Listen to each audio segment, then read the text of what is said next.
ሰላም ሜሮን ሳሚን እንደመረዘችው አወቀች። በስልክ ስታወራ ሰማቻት ከልጁ ጋር። ልጁ እኮ ሊሞት ነው፣ የሚያስድን ነገር ወይም ደግሞ ወተት ምናምን ልስጠው ወይ ልሻለው ይችላል፣ ሊያስመልሰው ይችላል ወይ እኔ ግራ ተጋብቻለሁ ስትል ሰላም ሰማቻት።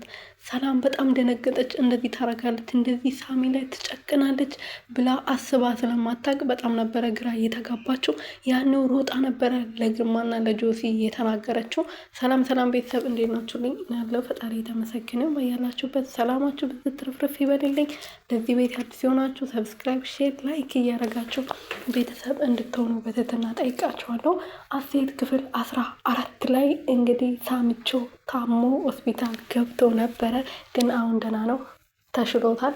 መድኃኒቱ ብዙ ሳይሄድ ብዙ ሳይጎዳው ወጥቶለታል ማለት ነው። ወጥቶለታል። ዶክተሮቹ መድኃኒቱ በጣም ከፍተኛ ነበረ፣ አደጋ ያመጣበት ነበረ ተብሏል። ያው ሜሮንም እንደምታውቁት ጠይቃ ነበረ። ሳሚ እንደወሰደ ካረጋገጠች በኋላ ለልጁ ደውላለት መድኃኒቱን አንዴ የተወሰደው አይዳልም ወይ ብላ ጠይቃ ነበረ። አዎ ነግሬሽ ነው መድኃኒቱን የሸጥኩልሽ፣ አንዴ ከተወሰደ ምንም የመዳን እድል የለውም በማለት ልጁ መልሶላት ነበረ። ዶክተሮችም እንደዛ ነበረ ያሉት። ግን ቶሎ ስለሄደ ወደ ሐኪም ቤት ማለት ብዙ ከፍተኛ ደረጃ ላይ ስለደርስ ወደ ሐኪም ቤት ስለሄደ ቀስ እያለ ደም እያስተፋው እየመጠጡ ነው ይገለዋል የተባለው ማለት ነው። እና እንደዛ ሳይሆን ወደ ሐኪም ቤት ስለሄደ አሁን በጣም ደህና ነው።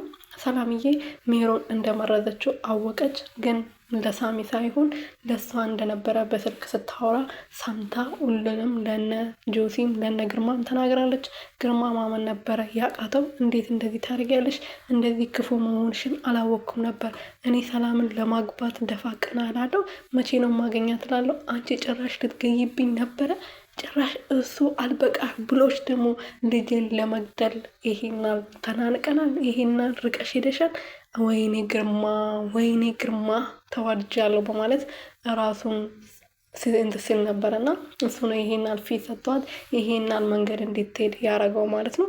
እሱ ጋር እንደዚህ ማድረግ ፈልጎ ሳይሆን የሚያስተኛ መድኃኒት ሰጥቷት ከሱ ጋር እንድታረግ ነበር እንጂ እንድትገል አልነበረም። አንድ ቀንም አስቦም አልሞም አያውቅም ነበር። እንኳን ሊገላት ከዛ ቤት ራሱ እንድትወጣ አይፈልግም ሰላም ማለት ነው። እና እንደዛም ሆኖ እንግዲህ ሜሮን ስራዋ ሰርታለች። አሁን ምን አባቷ እንደሚወጣት አብረን የምናየው ይሆናል ማለት ነው ቀጣይ ክፍል ላይ።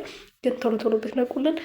ምንድን ነው ዳይሬክተሩን ከየት አግኝቼ ላናግረው? ኧረ እባካችሁ የዳይሬክተሩ ስልክ የምታውቁት አስቀምጡልኝ ማለት ነው። እና ቤተሰቦች ለማንኛውም ይህን ቻናል ሰብስክራይብ፣ ሼር፣ ላይክ እያደረጋችሁ ቀጣዩ ክፍልን እስከምመጣ ድረስ ቆዩልኝ ማለት ነው የኔ ውዱና እንቁ የሆናችሁ ቤተሰቦች።